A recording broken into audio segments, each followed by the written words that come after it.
नमस्ते भैया, अभी हम जा रहे घूमने। ये सब किसने दिया है भैया? बाबा साहेबांनी दिलंय। राम कौन है? कौन है राम? कौन है? कौन है? क्या मालूम कौन है? कौन है राम? अरे तर नमस्ते भाई लोग, बोले तो राम राम.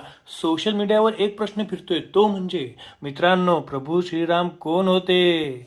तर प्रभू श्रीराम हे हिंदू धर्मातील एक अत्यंत पूजनीय आदर्श पुरुषोत्तम मानले जाणारे देवता आहेत, ज्यांना भगवान विष्णूचा 7वा अवतार मानले जाते. प्रभू श्रीरामांचा जन्म व कुटुंब. जन्म.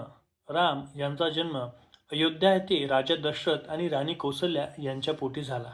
पत्नी सीता, भाऊ लक्ष्मण, भरत आणि शत्रुघ्न. परमभक्त हनुमान, ज्यांचे जीवनचरित्र प्रामुख्याने रामायण या महाकाव्यात वर्णिलेले आहे, ज्याची रचना वाल्मिकी यांनी केली.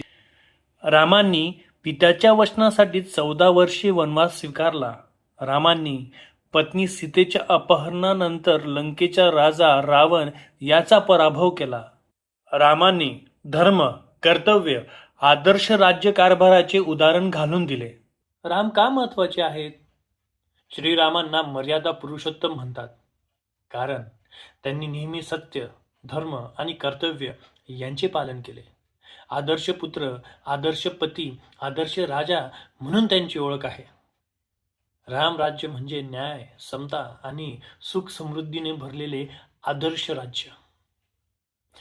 अजूनही ज्यांना प्रभू श्रीराम कोण होते हे माहीत नाही, त्यांना ही रील पाठवा आणि कमेंटमध्ये प्रभू श्रीराम लिहायला विसरू नका.